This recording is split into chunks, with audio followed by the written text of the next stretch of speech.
Hello, everyone. May I ask to see if anyone can actually see my share screen? Hello, can you see my share screen, which says Psychology of Wellbeing? No, you don't see it. Okay.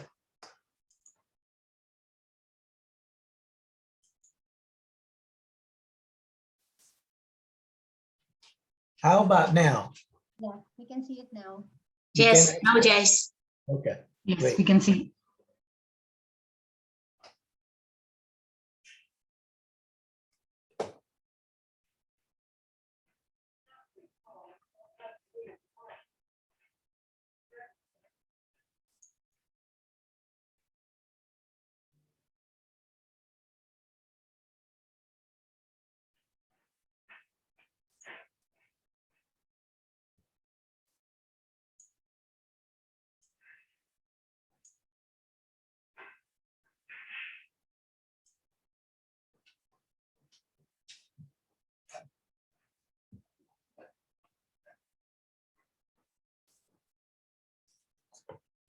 Okay, I think it's time we can get started now. If you can see the screen, that would be great.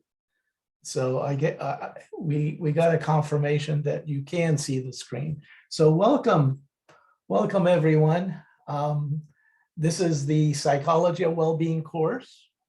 My name is Joe Sergi. I communicated with you by email. And we'll go through the essentially 10 webinars. The book that we'll be using is this.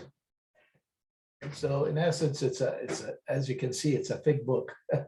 It's 800 pages long. Again, it's available as an ebook for a very discounted price. So we can essentially use this as a textbook. The book really covers quite a bit of material. Let me just give you an idea of what it is. Well, actually, the book is, the 10 webinars are very much structured as a function of the book. So the book is broken down in terms of different parts. The first part, focuses on the definitions, distinctions, and concepts of well-being. And then again, it also focuses on the importance of the concept of well-being in terms of its positive ramifications, positive outcomes in terms of health and work and achievement and so forth. The second part focuses on objective reality and how objective reality affects, actually various dimensions of well-being in terms of technology, in terms of economics, the economic environment, the political environment, the sociocultural environment, and so forth. Resources, as in time, money, and income and wealth, effects of demographics from age to gender to family life cycle and ethnicity, minority status, what have you. And then things related to consumption, consumption activities, and then we can get into the effect of biology, drugs, life events, and actually the environment itself. These are essentially objective dimensions related to well-being. And then part 3 of the book gets into subjective reality and its effects on well-being. In that context, we talk about the effects of personality, emotions and affect, cognition, beliefs and values, needs and need satisfaction, goals, and related concepts like self-concept and social comparison. All of these are psychological concepts, and in essence, they do have a bearing on well-being. And then part 4 of the book gets into life domains. So in that context, we talk about well-being in terms of work well-being, residential well-being, material well-being, or what you might call economic well-being, social, family, and marital well-being, health well-being, leisure well-being, and other types of well-being in other domains like spiritual well-being and political, environmental, and so forth. These are essentially segments in people's minds related to certain dimensions of quality of life and well-being, and they are affected by a host of factors, and we need to understand the research behind those. Then part 5 of the book gets into population segments, so we get to talk about the well-being of women, the well-being of children and youth and older adults, and specific countries, talking about countries, you know, and what's happening in Ukraine right now and the well-being of their population. We'll talk about that shortly.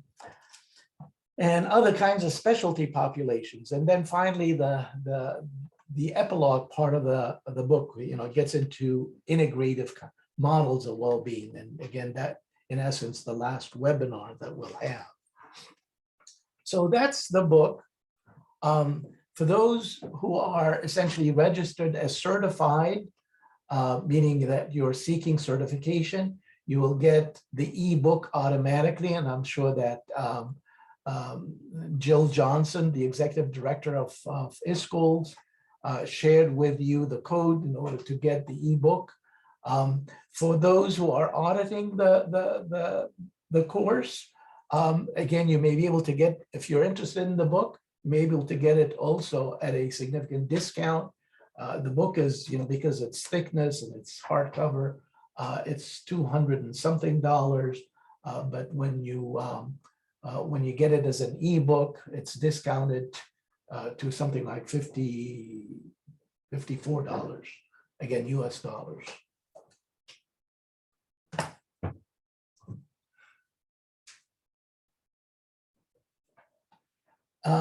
I have a course website, and I've communicated that to you by email, and I gave you the password, the user ID, as well as the password for accessing the website. So what I'll be doing is we're going to be posting the PowerPoint slides on the course website, as well as I'm going to share those with you by email. But in addition, in the course website, I have not only the course syllabus, but I will have the videos every time we're done with a webinar. It will be posted on the course website. And I guess if it's, I may be able to share it with you by email if it's not large enough. That's the reason why I'm doing it on the course website, is because, again, if it's very large, then I'm not going to be able to email it to you. So it depends on the size of the video recording. The only difference between an audit and a certification, of course, is that you'll get the same information. But for those of you who want to be certified, right after each webinar, I'll send you a list of essay questions, and you would respond accordingly. And these will essentially be graded and given a passing grade that you get certified as having passed the course at the end.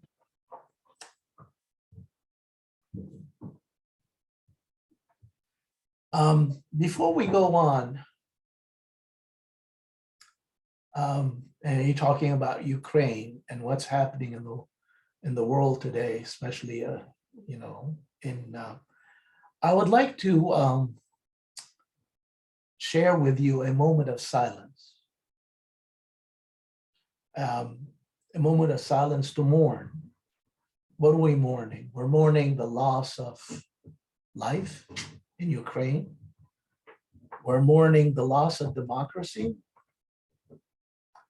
We're mourning the loss of, or maybe not the loss, but literally the rise of fascism. We're mourning a major setback to civilized society. And ultimately, we're mourning a major impediment to human well-being. So just have just a few seconds, maybe 1 minute of silence that we can share our thoughts about this incident.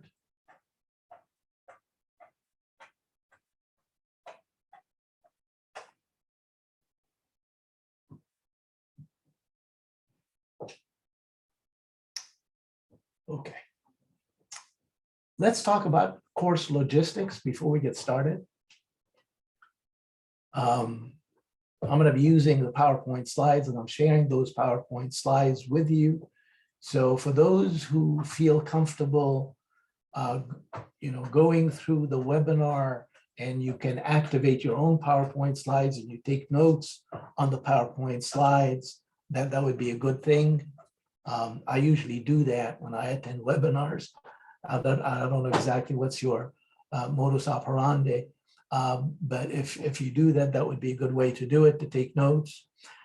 Questions and answers. We've got so much to cover in terms of topics, in terms of concepts, in terms of research. So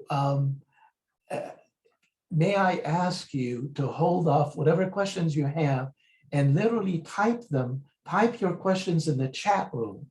And so you'll hold off on those questions and answers till the end, and I'll be able to look at the chat room and see what questions you may have, and whatever time we have left at the end, we'll be able to address those questions. Okay. We're going to have a 10-minute break right in the middle of this. I'm sure that it's going to get a little tiring listening to me and what I have to say about the research on well-being, but so we'll have a 10-minute break right in the middle of the first webinar.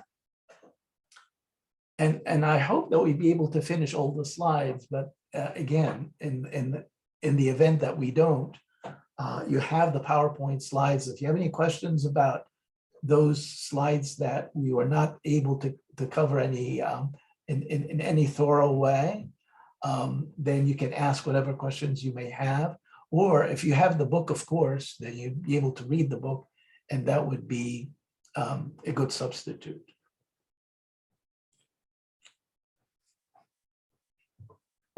Okay.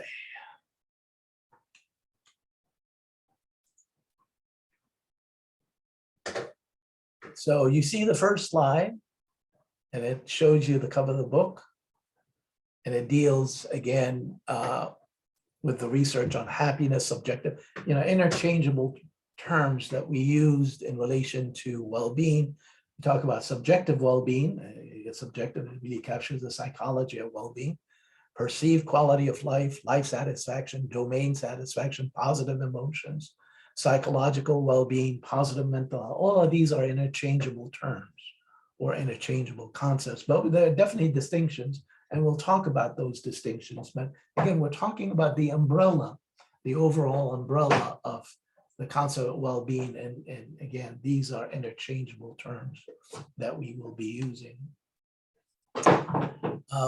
As I mentioned, again, the modules that we'll be covering, we have 10 webinars, and these are reflective of the chapters. So today we're going to be focusing on chapters 1 and 2 and chapter 3 of the book.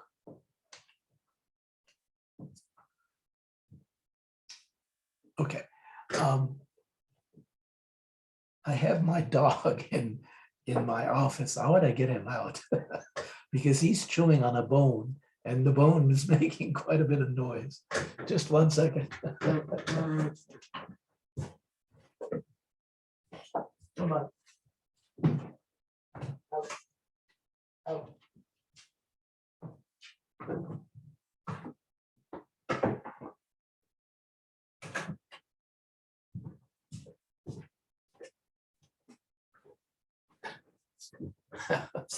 Sorry about the dog.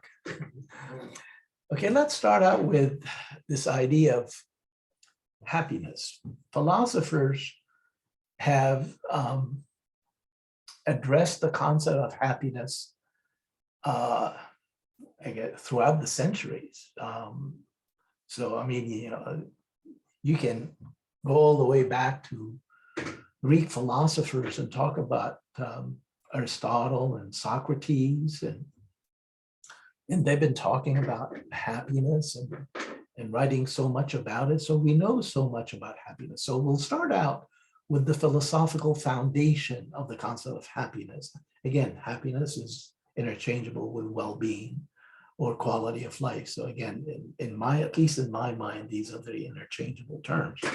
But nevertheless, philosophers usually use the word happiness much more than psychologists.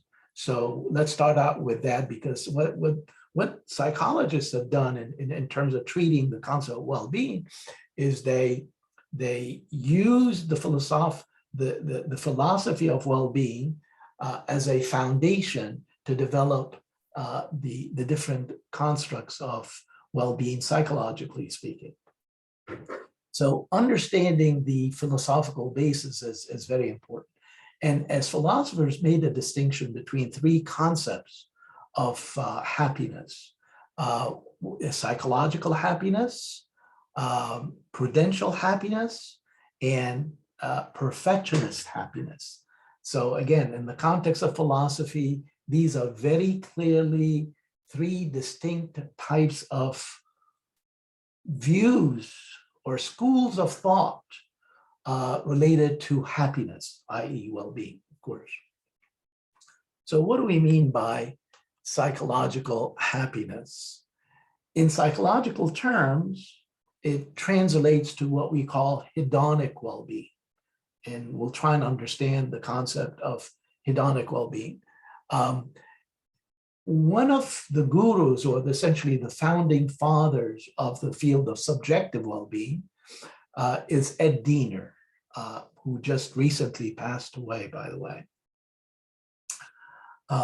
Ed Diener, who was a professor at, well, actually several universities, but most of his professional career he spent it at the University of Illinois. And then later on, he was also affiliated with the University of Utah as well as University of Virginia in the United States. But he is essentially the person that provided the foundation of what we call subjective well-being. And you see a reference here. And the best way to actually capture this concept of hedonic well-being, and then again, we'll try and understand the philosophy behind hedonic well-being through this particular reference: new well-being measures, short scales to assess flourishing and positive and negative feelings. And that has been published in Social Indicators Research. By the way, Social Indicators Research is one of the earliest academic journals that in essence had set the whole quality of life, social indicators, well-being movement. So again, it's a very well-established journal. So understanding the concept of well-being, especially from a hedonic perspective, you can look at this scale, and the scale gives you a gut feel for what hedonic well-being is about. So let me just read how the scale is presented and then talk about the philosophy behind it. So please think about what you have been doing and experiencing during the last 4 weeks. Report how much you experience each of the following feelings. So again, the focus is very much on feelings, emotions. Using the scale below, for each item, select a number 1 to 5 and indicate that number on your response sheet. So again, the rating scale is very much what we call a frequency scale. It goes from very rarely or never all the way up to very often or always. So it's frequency, right? And so what are we measuring? We're measuring a host of positive and negative emotions, positive and negative feelings, from positive positive feelings, negative feelings, good feelings, bad feelings, pleasant feelings, unpleasant feeling, happy feelings, again, sad feelings of being afraid, joyful, angry, contented. All of these are emotions. So in essence, what the person is doing is responding by saying, you know, how frequently I experience those emotions. And the idea then is to capture this idea of hedonic well-being is you sum all the scores related to those positive feelings, and the positive feelings, as you can see from the slides, would be positive, good, pleasant, happy, joyful, and contented. So you sum those scores related to the frequency scores related to those positive emotions, and then you do the same thing with the negative emotions. And in the context of negative emotions, these are negative, bad, unpleasant, sad, afraid, and angry. So you sum those frequency scores there, and then you come up with what we call an affect balance. So you subtract one from the other. In essence, that gives you a balance. So the idea is that you feel happiness if you express a lot more positive feelings than negative feelings, right? That is hedonic well-being because it focuses on hedonia, the pleasantness, the pleasure, or the angst, or the anguish, or the negative experience related to, you know, negative emotions. So other metrics of hedonic well-being would be, again, this one.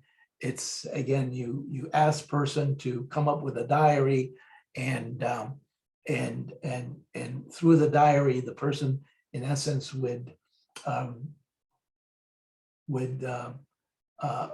keep tab of all those positive or negative emotions that he or she may experience during the day. So this is another example of what you call hedonic well-being, a measurement of hedonic well-being. Participants are given a sampling diary and are instructed to rate their current feelings on a series of affect adjectives. Again, same kind of thing, but it's sort of in a different context. The day reconstruction method, again, the same kind of thing, but it's a sort of a 24-hour kind of a diary. Again, we're talking about variation of that. So before we get into prudential happiness, the concept of psychological happiness from a philosophical point of view focuses on hedonia. So the quality of life, well-being, happiness is nothing but, you know, experiencing positive feelings, positive emotions, feeling contented in life, well, not just in life, but, you know, in everyday life, than negative emotions. So again, that's the philosophical view of what, again, philosophers call psychological happiness. Now, I want to throw a caveat in there, and the caveat is psychologists use the concept of psychological well-being. Psychological well-being is very different from psychological happiness in the way philosophers talk about it. Okay, Doc, you know, keep that in mind, because when we talk about perfectionist happiness, and we'll talk about psychological well-being, which is what psychologists refer to as perfectionist happiness. So the second philosophical concept is prudential happiness. And again, before maybe we get into the measures of what the psychological correspondent of this concept is, philosophically speaking, you say, you know, philosophers would say, you know, you can have a person who may experience a lot of positive feelings, but may not necessarily be happy in life. And the reason being is because that person may have a lot of sex, may be very gluttonous in the way he or she is eating, may have a lot of money to spend to, in essence, make themselves so happy, meaning experience positive feelings. But nevertheless, philosophically speaking, that is not what happiness truly is. So philosophers who countered that, hedonia is not really a good way to view well-being or happiness, but it is what you accomplish in life. What's the good life? And what have you done in your life to make you feel that you have contributed to yourself, to your family, and possibly your community? So achievement is the essence,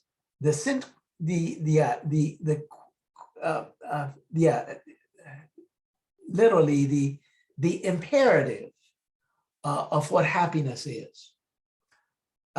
Psychologically speaking, we tend to translate this concept of achievement in life in terms of life satisfaction. So psychologically speaking, the psychological correspondent to prudential happiness is life satisfaction. And again, Ed Diener talked about, he came up with this construct of subjective well-being, and life satisfaction is a very important ingredient in what he termed subjective well-being. And the best way to construe this concept of life satisfaction is to look at a measure, which is a very well established. This particular measure, which is called the Satisfaction with Life Scale, is published in the Journal of Personality Assessment, dated back in 1985, and it's a very, very well established measure of life satisfaction.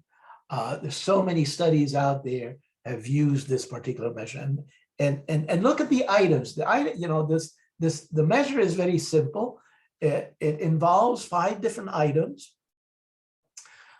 In most ways, my life is close to ideal.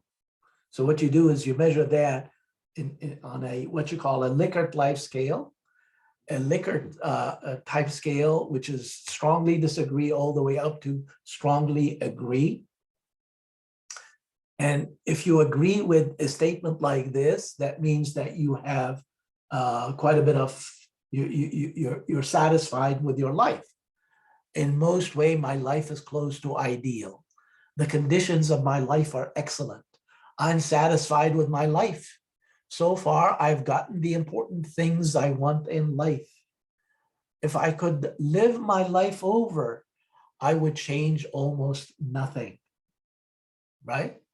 So, if you kind of stare at those items and let them sort of, sink in, you'd have a sort of a visceral understanding of the concept of life satisfaction. And that is what prudential happiness is, philosophically speaking. So again, the psychological correspondent is life satisfaction. There are, of course, other metrics of life satisfaction, that have been used in what you call large-scale surveys.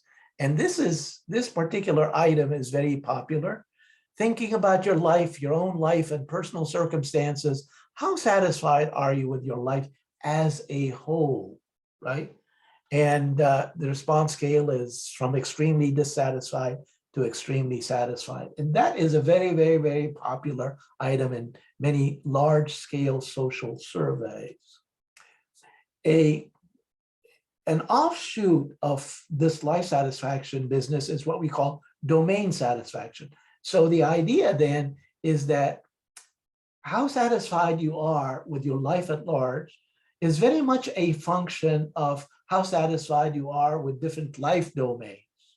So if you're satisfied with life domains like your standard of living, your health, what you have achieved in life, personal relationships, safety, community, spirituality, again, these are life domains. And if you feel satisfied with your life domain, it's very likely that you feel satisfied with your life overall. And there's many studies, much research that has demonstrated the predictive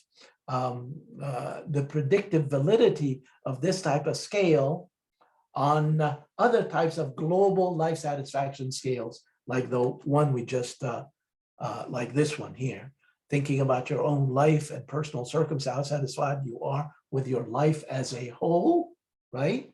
Now, that is what you would call a global measure of life satisfaction. So the domain, which we'll talk, domain life satisfaction tend to predict overall life satisfaction. And again, that has been very well established in the quality of life well-being literature.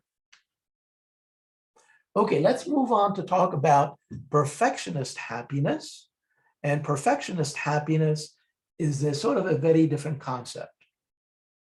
Perfectionist happiness, well, again, philosophy would say, think about a criminal.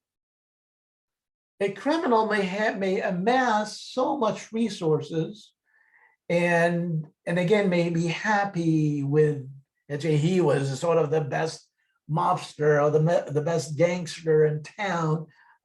So from an achievement point of view, he feel like he has life satisfaction, and from a hedonic point of view, again, he feels a lot of positive emotions. But what is he contributing to society? A criminal is a criminal, right? And therefore, when we're talking about personal growth and development and the extent to which a person becomes mature and contributes to not only himself and his personal development, but also outcomes that are beneficial to the community and society at large, then this is where we're getting into what we call perfectionist happiness, right? Perfectionist happiness.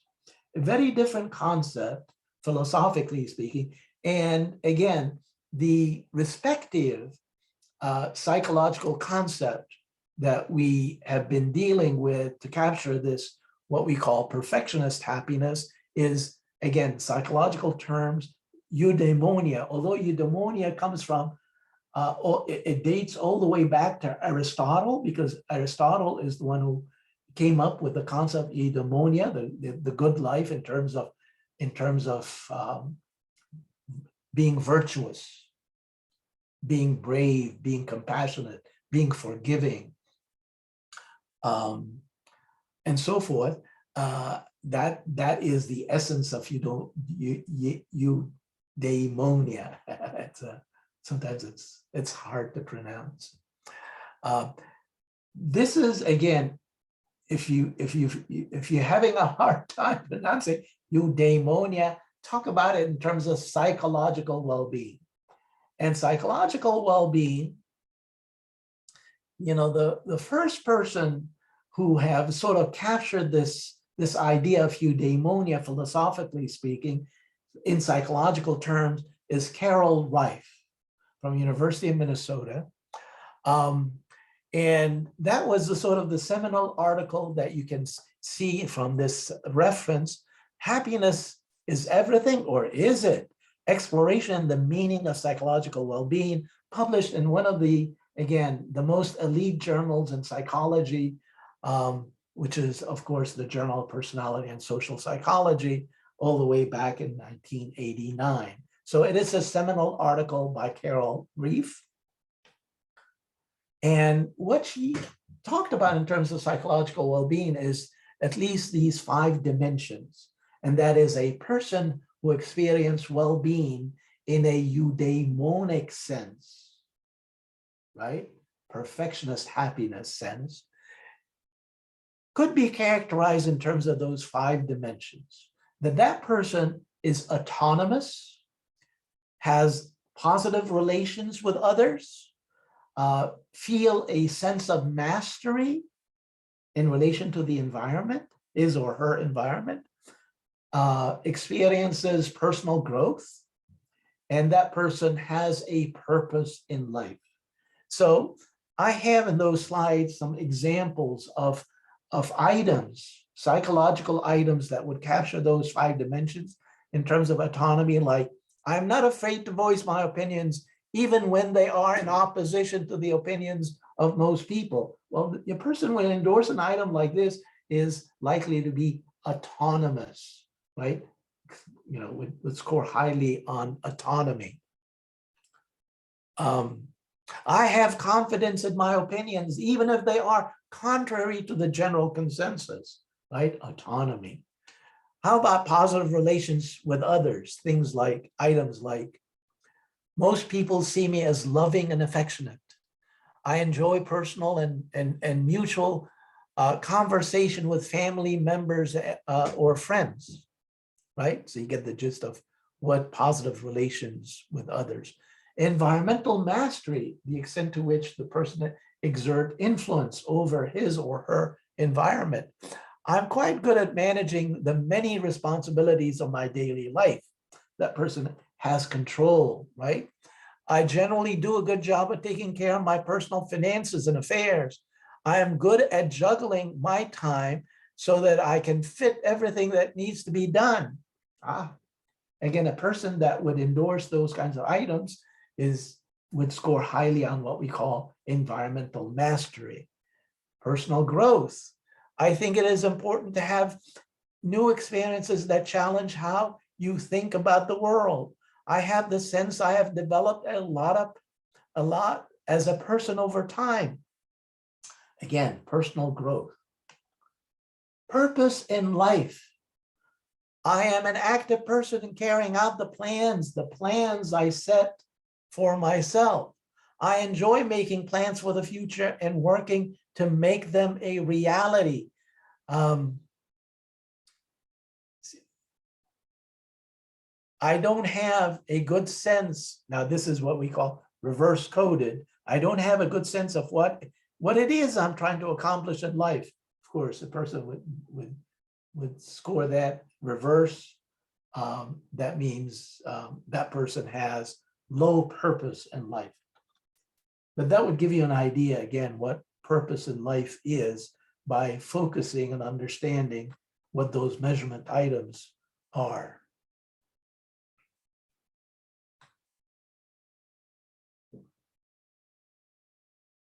Oops.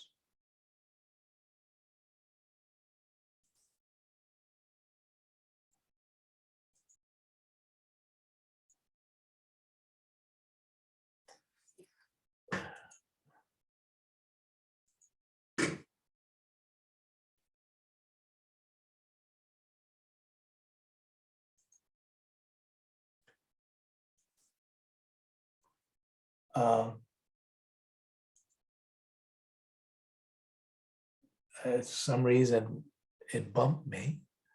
So now I have to go back, and I think I pushed the wrong key.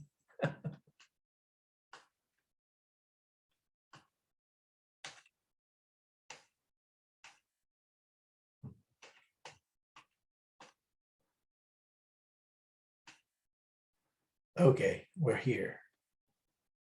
There are other measures of eudaimonia, and this one, again, by our, what you call the guru of subjective well-being, Ed Diener, and his many students and colleagues, again, published in Social Indicators Research. It's a short scale to measure or to capture what we call flourishing. Flourishing is another term that we use in relation to eudaimonia. And the I want to flourishing. mention you're not sharing your slides, just so you're aware of that.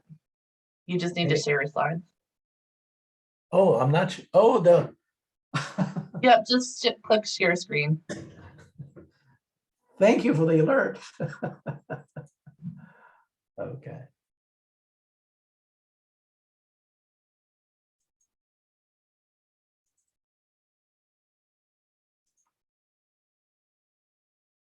What do you see now? Do you see it?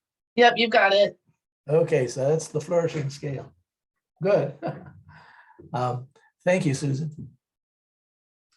So the flourishing scale is I lead a purposeful and meaningful life. My social relationships are supportive and rewarding. I'm engaged and interested in my daily activities. I actively contribute to the happiness and well-being of others. Okay, a person who endorsed those kinds of items is flourishing, is experiencing what we call eudaimonia, right? Because that person is not experiencing only personal growth, but that person is experiencing, is achieving positive outcomes in relation to the people around him, the community, society at large. So this is, again, an example of eudaimonia, which is a higher level, a higher concept of well-being.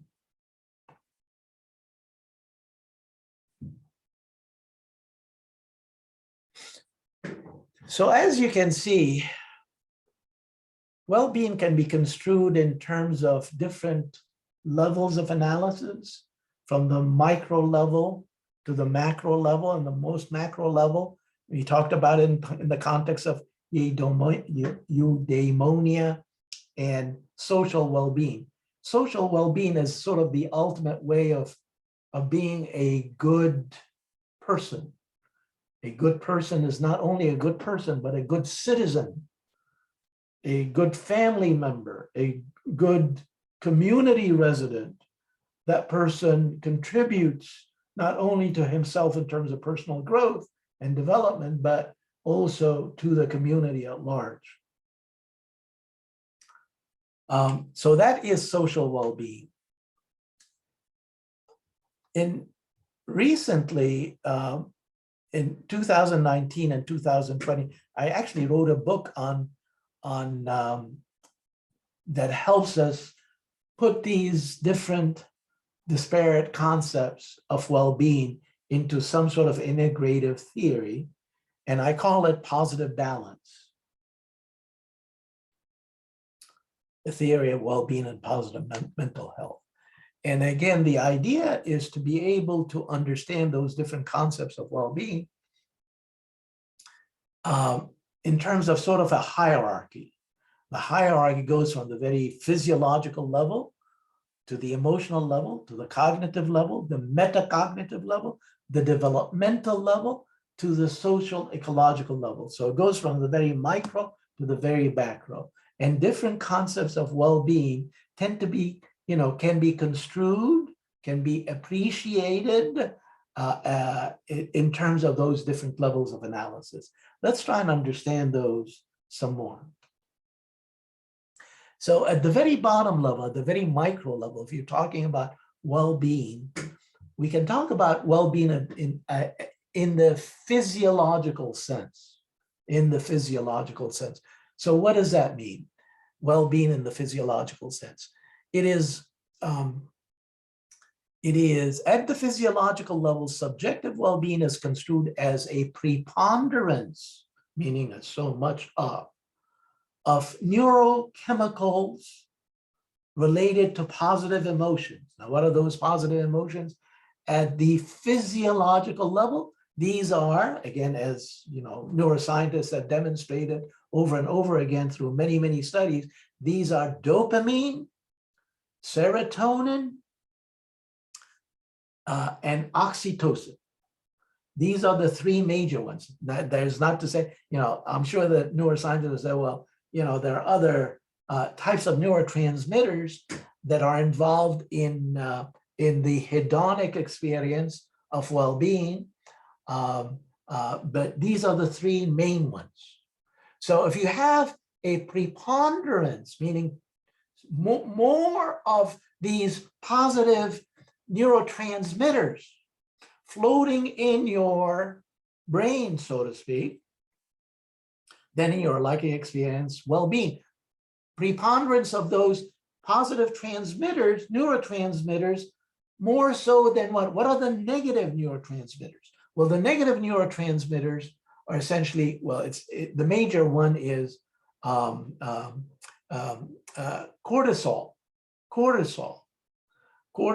and of course, the offshoot of cortisol is adrenaline. So it's very much associated with the stress, with the fight and flight response system at an organismic level. And when you have an animal, and we're animals, social animals, when we're threatened, we either fight or we flee. And when we do this, again, what we experience is the surge of a negative neurotransmitter, which is cortisol. And cortisol essentially activates adrenaline, and all of a sudden you can, the organism can flee effectively or fight effectively. And that's how nature bestowed us, this kind of ammunition, so to speak, physiologically speaking, in order to cope with life. So at a physiological level, well-being can be construed in terms of, the preponderance of positive than negative neurotransmitters. At a further level up, again, now we're talking about at the emotional level. At the emotional level, we're talking about hedonic well-being. Hedonic well-being would be something like the preponderance of positive affect. So psychologists talk about affect as emotions, right? And positive affect, what are examples of positive affect? Would be happiness, joy, elation, and so forth. Negative affect, of course, would be anger, sadness, fear, jealousy, envy. And again, these are the negative emotions. So a person experiences well-being if that person experiences more positive emotions than negative emotions. Remember the concept that, the concept of psychological happiness from a philosophical point of view. And we talked about, again, those scales related to hedonic well-being. Well, that's exactly where we're at this level. At a further level up, again, we're going from micro to macro, we're looking at what we call domain satisfaction. So we experience satisfaction in different life domains. Our mind is very much divided in terms of different life domains. So I ask you, how's your love life? How's your social life? How's your work life? How's your leisure life, right? So people segment their experience in these different life domains, and they make judgments of how satisfied or dissatisfied they are in those different life domains. So the concept of well-being at a cognitive level is a cognitive judgment, right? Cognitive judgment about how they feel in relation to those different life domains. At a cognitive level, subjective well-being is construed as a preponderance of domain satisfaction. Satisfaction in salient and multiple life domains, such as family and work life, relative to dissatisfaction in other life domains. So if those people, for a person who experiences a high quality of life, high level of well-being, that person experiences quite a bit of satisfaction in important life domains, such as work and family, social, and what have you. Depending on, those different life domains can vary in salience, or what we call importance. Different people, like for example, a person who is so much into his or her career would, of course, treat work life as very important. Any kind of satisfaction or dissatisfaction in work life affects life satisfaction at large. So domain satisfaction is very important, and it captures the concept of well-being at the cognitive level. But then we can climb up the ladder one step up. Whoops. at a what we call a metacognitive level. So now we're dealing with something like life satisfaction. Life satisfaction goes over and beyond a domain satisfaction. So we're dealing with a judgment, a cognitive judgment, uh, taking into account everything, all those domains, and using some sort of a standard of comparison to make a judgment of this kind. So when I ask you, how do you feel about your life in general?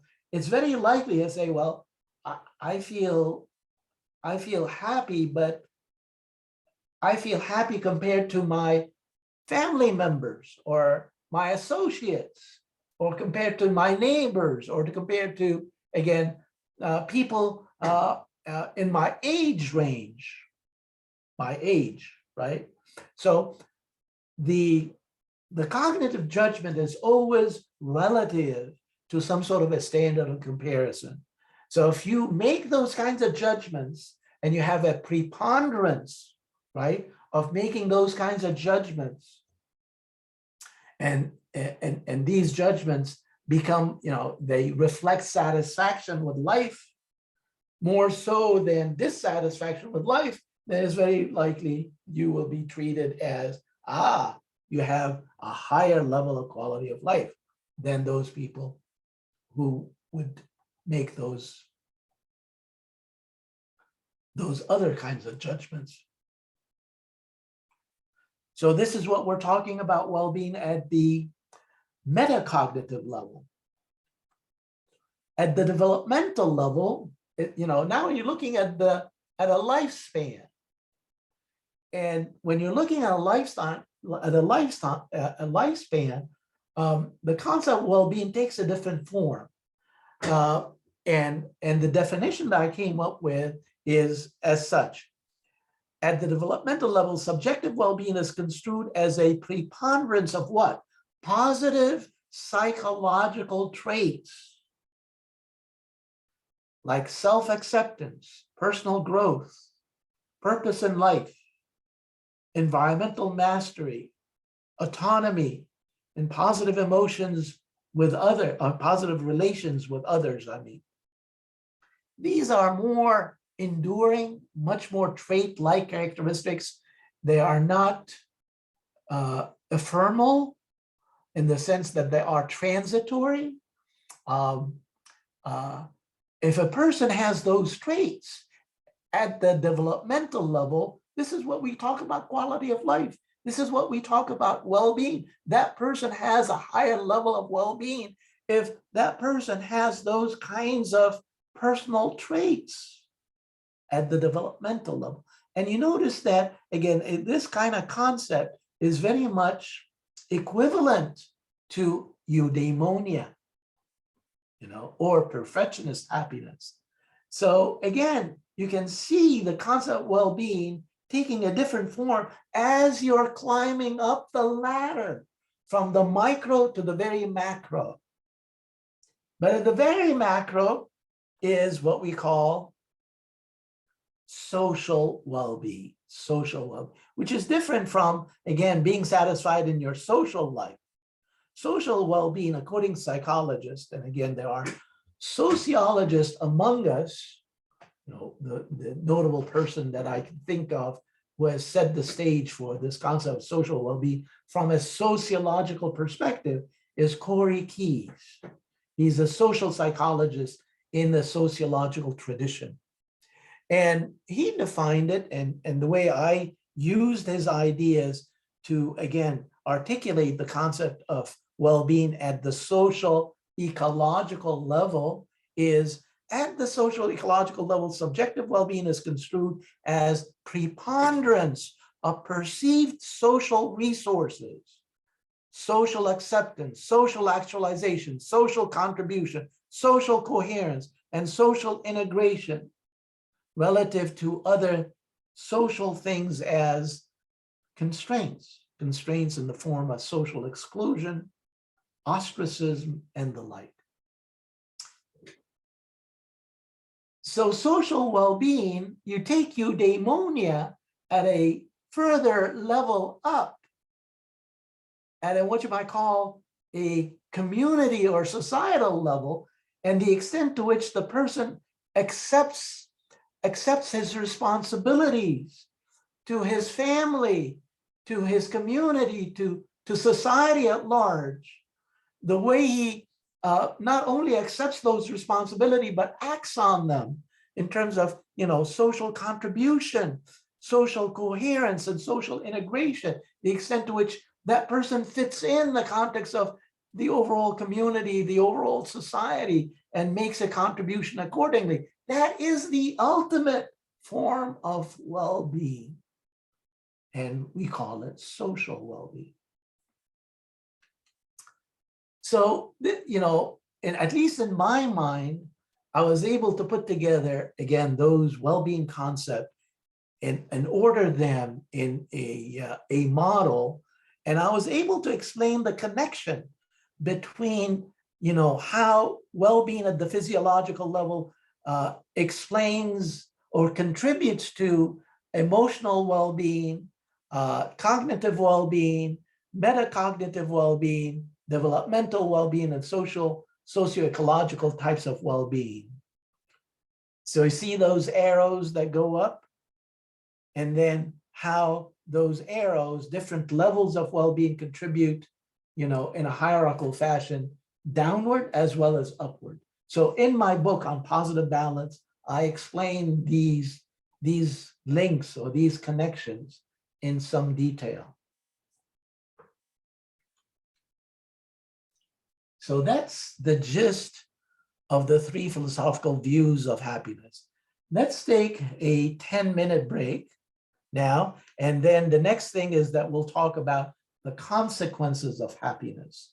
Why is happiness, or the concept of well-being, so important in every discipline, from economics, political science, psychology, to you name it, we'll talk about why the concept of well-being is important, because it has those positive ramifications. Let's take a break, okay? I'll see you in 10 minutes.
Okay, can we reassemble, reconvene? Um, Great. So what are we doing? Okay, so we're, by the way, can you see my slide that says consequences of happiness? Do you see this? Okay, great.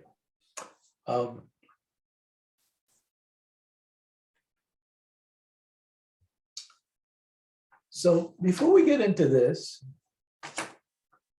as you can see from this slide, happiness or well-being or quality of life, tends to affect health life, work life, social life, moral life, cultural life, and the future of happiness. I'm just going to get a sense. I have 40 people on my list here. Now, I see 17 participants right now, so I'm assuming that many of you who registered. I just want to see the video recording. But at least for those who are with us, the concept of well-being proliferates every discipline that I can think of. I'm not saying mostly in the social behavioral sciences. I'm not gonna, stick my neck out and say every discipline, as in maybe the hard sciences, but let's just focus on the social behavioral sciences, economics, psychology, political science, sociology, other types of applied social sciences from public administration, business administration or management, marketing, hospitality and tourism. Many of those disciplines have adopted the concept of well-being, have adopted the concept of quality of life. It is what you might call the ultimate dependent variable. So in the context of doing research, when you think about it, let's say I'm thinking in terms of management. And this is, I am an industrial organizational psychologist. In the context of management, as well as marketing, because I go into consumer psychology, I'm also a consumer psychologist, but the umbrella of industrial organization covers consumer psychology too. But let's say in the context of management, so much emphasis has been placed on job satisfaction. Job satisfaction. And management scholars, industrial organizational psychologists have hammered on the issue that job satisfaction is so important. And the reason why it's so important is because it affects employee productivity. A happy employee is a productive employee. But now what we're saying as management scholars, it's not good enough to really enhance employee satisfaction, job satisfaction, because it produces what you might call economic returns.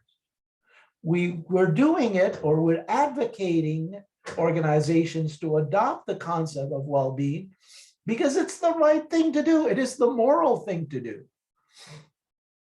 So a lot of industrial psychologists and management scholars have kind of shifted to go from job satisfaction to employee well-being.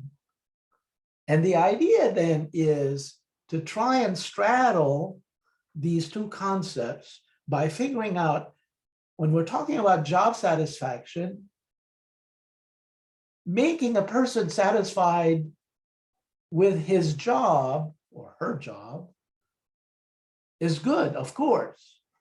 But we can do better by making employees more than just satisfied with their jobs, satisfied with their lives. Satisfied with their life. So what we're doing is we're trying to bridge the gap between job satisfaction to employee well-being, or again, in that context, it would be life satisfaction. So how can you use organizational resources to enhance family well-being, to enhance leisure well-being, to enhance work well-being, to enhance a multitude of types of well-being in different life domains, as such contributing to well-being at large, as in life satisfaction, as in personal growth and development, as in social well-being? How can an organization uses its resources to do just that? The concept well-being is so powerful, and it is guiding so much research in so many different disciplines. But I'm just giving you an example of what's happening in management, human resources, industrial organizational psychology. In the context of marketing, we also have a movement. You know, so much has been emphasized the idea of customer satisfaction. You know, the essence of marketing, the way you design a product, the way you market a product. I mean, you want to make sure that everything you do, again, it feeds into customer satisfaction, or sometimes consumer satisfaction. Not good enough. Not good enough, because again, now we're talking about consumer well-being. We want to do better than customer satisfaction. We want to make sure that, again, that what we're doing in terms of satisfying the needs of consumers, again, it not only satisfies the needs of the consumer in relation to that particular product in terms of its functional attributes, but the way the product feeds into the fulfillment of every need and every aspect of life. So let's say, for example, how do you design a product? How do you design a car, or maybe a cell phone, in a way that would contribute to leisure well-being, that would contribute to, again, communication well-being, that would contribute to work well-being, that would contribute to family well-being? Can you, again, spur the kind of research that would allow marketers to do better than customer satisfaction? And yes, we are doing that. Hopefully we do a lot more of that in the future. That's why the concept of well-being is so important. It's so important because it becomes literally the basis, the ultimate goal of every social science, social and behavioral science discipline, from economics to management to political science, sociology, and so forth. So going back to the research and looking at the slide, happiness or well-being contributes to health. This particular slide is from, again, our guru, Ed Diener, and his many students and colleagues. This one really captures the essence of much of the research on the extent to which subjective well-being contributes to health. I may read it to you. It's, you know, every time I read it, I have tears in my eyes because it's so powerful. 7 types of evidence are reviewed that indicate subjective well-being, such as life satisfaction, absence of negative emotions, optimism and positive emotions, causes better health and longevity. For example, prospective longitudinal studies of normal populations provide evidence that various types of subjective well-being, such as positive affect, predicts health and longevity, controlling for the health and socioeconomic status at baseline. Combined with the experimental human and animal research, as well as naturalistic studies of changes of subjective well-being and physiological processes over time, the case that subjective well-being influences health and longevity in healthy population is compelling, However, the claim that the subjective well-being lengthens the lives of those with certain disease, such as cancer, remains controversial. So this is where we draw the line. We're not saying that, again, if you're happy, then that's the cure for all kinds of disease. No, there is no evidence, at least at this time, to suggest that, again, being happy would help you cure cancer. No, that's where you draw the line, right? It is controversial. Although there are studies that kind of hint at that, and I've seen those studies. Positive feelings predict longevity and health beyond negative feelings. However, intensely aroused and manic positive affect may be detrimental to health. Now, this is kind of interesting. So the idea then is that it's not maximal happiness that's good. You don't want to make a person happy 100%. There is balance. Moderately happy is the thing to focus on. And the reason being is because in psychopathology, some of you may understand the concept of bipolar disorders. Again, a person who fluctuates between mania and depression. Goes like that, right? So if a person is in the manic state, well, that person is very, very, very happy, very, very, very excited. Is that person truly happy? No, it's a function of a psychopathology. It's a psychopathological disorder. So the idea of being manic is not to be equated with true and authentic happiness. And this is where, again, Ed Diener and his colleagues provides us with this caveat. Don't go overboard. Plus, there is something to be said about if you're happy, 100% happy, there's no more room for happiness. And much of authentic happiness is based on what you call future happiness. People anticipate that they will become happy in the future. And therefore, if they are totally maximally happy now, then there's no room for growth. There's no room for future happiness. So the idea of when we talk about maximum happiness, we do not talk about maximum happiness. We talk about optimal happiness.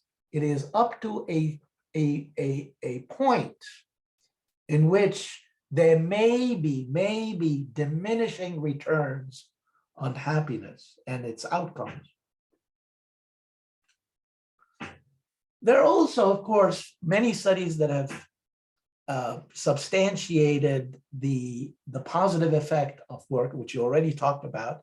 But again, this slide, tells you exactly what the studies have produced in terms of those positive outcomes.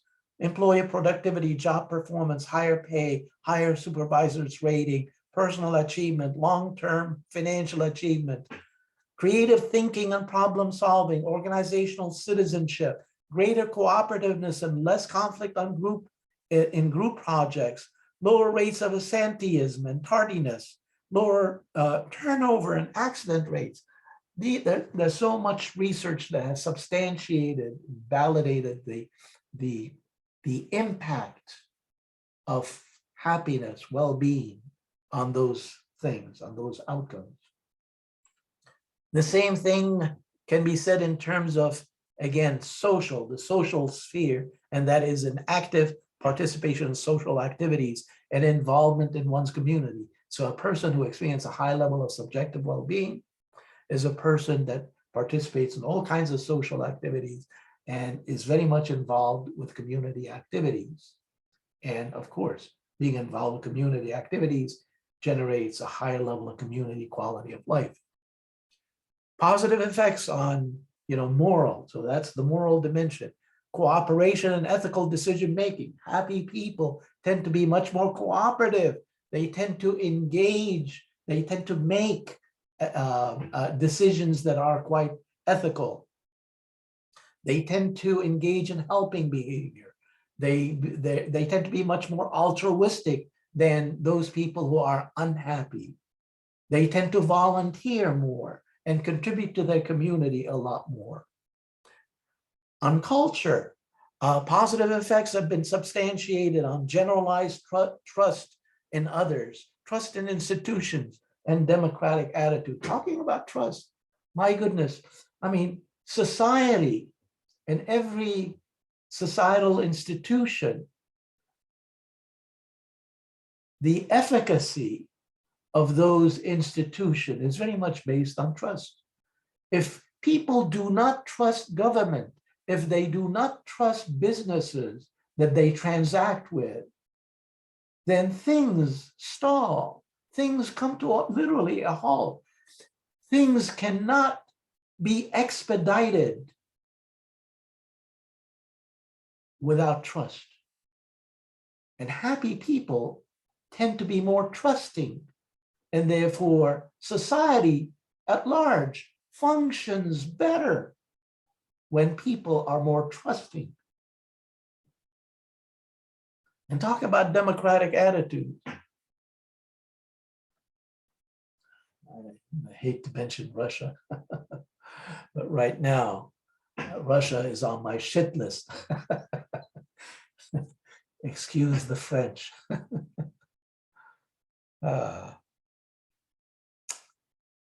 Well, no, let me rephrase that. Putin is on my shit list, not the Russian people. There are many Russian people that are much more democratic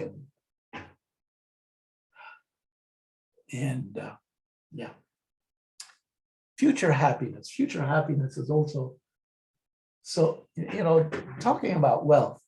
When you have money, you make money, right? You have wealth, wealth begets more wealth. Same thing with happiness.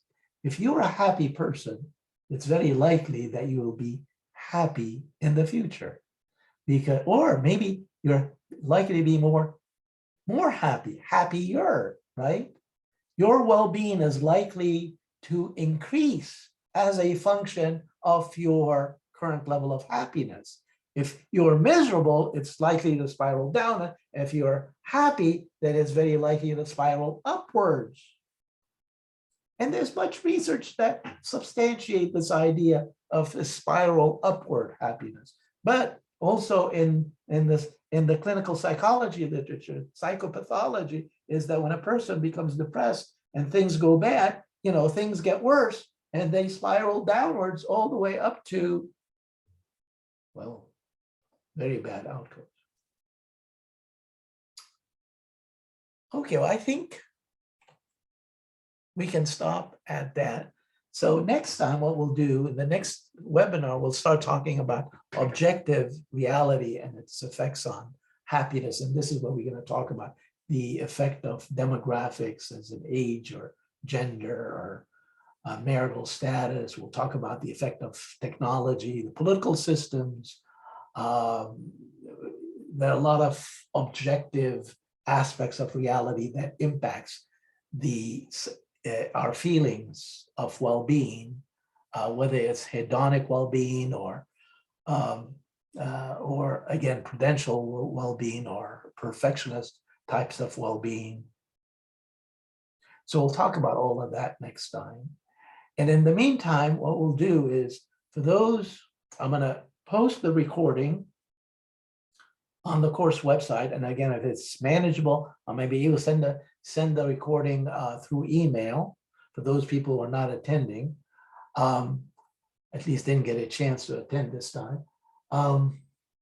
And for those who are taking the course for certification, I'm going to be communicating with you personally and privately. I will send you those essay questions, and I will ask you to ponder on those questions and to deliver a response by the the next webinar, which is next Tuesday, same time. Okay. Okay. Well, it's good to see faces and good to meet you. I already communicated with some of you by email, and so we'll go to the next webinar and wish you well. Bye now.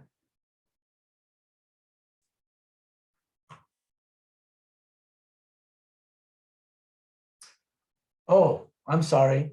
I see 5 questions in the chat room. What I'll do is, given that we're out of time, I will try and respond to those and will send my responses to you by email. Hope that would work. Okay. Okay. Bye now.